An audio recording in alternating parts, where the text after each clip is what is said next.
Magandang araw mga kaibon. Yun, for today's video, may nagtanong ulit sa natin sa YouTube channel natin, no, nag-comment. To si Sir Louie Toy ulit, nag-comment siya, no.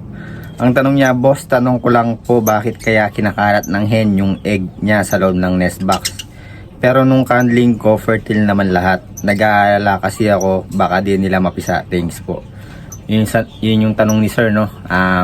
Kinakalat daw ng hen yung yung mga itlog sa loob ng nest box nila. So, yun, based lamang po sa experience ko to, sir, yung mga sasabihin ko dito. Sa experience ko po, kumakalat yung mga itlog ng mga alaga nating African lovebirds. Number one, kapag for example, yung nila, tawag dito, nesting material nila, kusot lang, tapos may malunggay man, hindi naman nakabilog, pantay lang.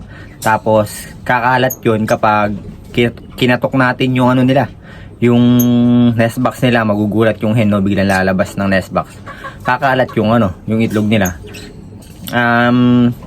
Sa mga ibon ko, ganun yung nangyayari, kumakalat kapag yun nga, pag lumalabas sila ng nest box, makikita ko nakakalat yung itlog. May humihiwalay na isa, dalawa, ganyan. Tapos ibabalik naman nila yun, sir, eh. Alam naman ng mga ibon yun, babalik nila yun sa dati, lilimliman nila. Pero kung pangalawa, kung na-stress yung ibon mo, tapos kinakalat niya yung mga itlog, tapos sa kalaunan ibabaon niya na yun sa sa mga nesting material. Yun, pag na-stress yung ibon, yun yung pangalawa. Kaya kinakalat, tapos sa kalaunan binabaon na sa nesting material. Tapos magugulat ka na lang isang araw, pag silip mo wala na yung mga itlog. So yun, sir, no, dapat pagsisilipin natin yung mga nest box ng mga alaga nating ibon sa umaga, yung saktong magpapakain tayo, yung saktong lalabas sila ng ng nest box, no. Tapos doon natin silipin. Mas maganda yun para iwas na rin sa stress ng mga alaga nating ibon. So yun. Kaya yun, sir, no, mas maganda lagyan natin ng malunggay. Bigyan natin sila ng malunggay, no. Gagawin nilang nesting material yon, tapos magbubuo sila ng parang pabilog dun sa nest box nila. Sa ganon, maiiwasan yung pagkalat ng mga itlog ng mga alaga nating African lovebirds. Kasi kung kusot lang yung nakalagay, tapos nagulat sila, kakatukin natin, no, kakalat talaga yun. Pero alam naman nilang ibalik yun, sir. Yun. Pero pag na-stress na talaga, kahit anong gawin natin, yun, talagang pag kumalat na, makikita mo nasa sulok-sulok na ng mga nest box yung mga itlog. Yun, isang sign na yun na nai-stress na yung mga alaga nating African lovebirds. Makikita mo na lang nun, sa mga susunod na araw, ibabaon na nila yun. Wala na yung itlog. Kung di nila itatapon nila, no, ilalabas nila sa next box. May mga ganong ibon.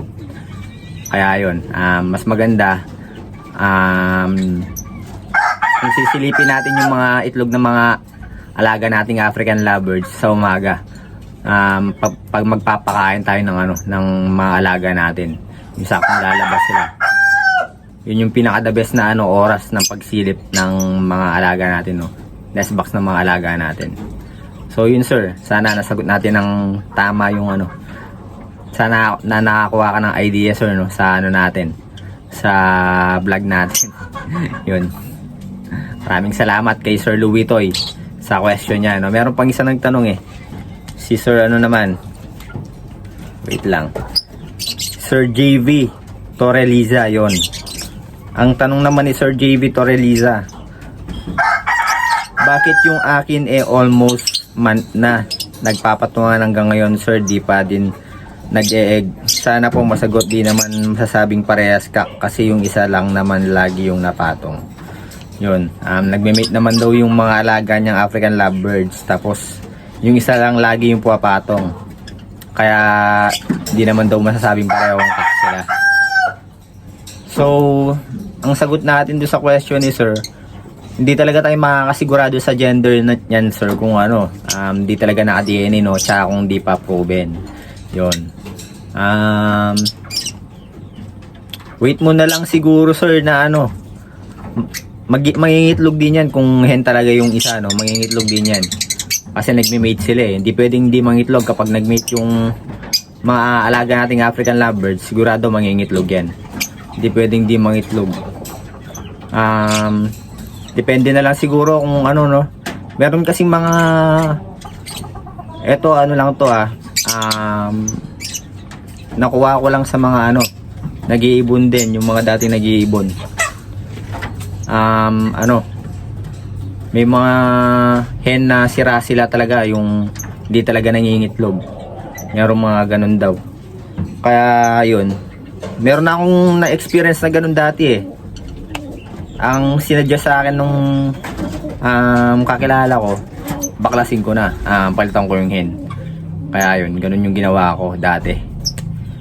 So yun sir, wait mo na lang siguro kung di talaga mangingitlog ng ano, siguro sabihin natin 2 months di pa natin nangitlog, tapos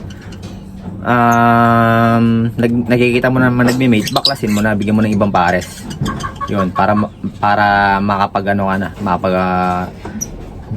bumili ka ng ano, ng sure hen talaga. Yun, yung proven, para siguradong ano, mangingitlog yung mga alaga mo sir. Pag bumibili tayo ng mga alaga nating African lovebirds no, pag bumibili tayo, siguraduhin natin na ano, yung gender nila no, mas maganda kung proven yung makukuha nating mga ano, African lovebirds. Tsaka mas maganda dun na kayo bibili sa mga kilala ng mag-iibon para ano, alam nyo kung sino yung babalikan nyo, tsaka sure yung gender na makukuha nyo.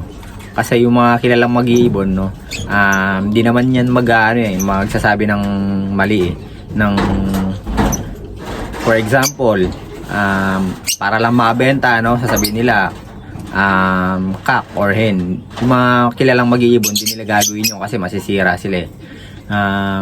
Kaya yun, mas maganda bibili na kayo sa mga kilala ng nag-iibon no, para ano, yun, sure yung makukuha yung ibon, sure yung karga, sure yung gender. Yun, mas maganda. So yun sir, yun, ang suggestion ko sa iyo, yun, baklasin mo na lang siguro kapag sa 2 months di pa nangitlog yung ano mo, yung African lovebirds mo. Bilang mo na lang ng ano, ng ibang kapares, mas maganda. Yung sure na ano na gender.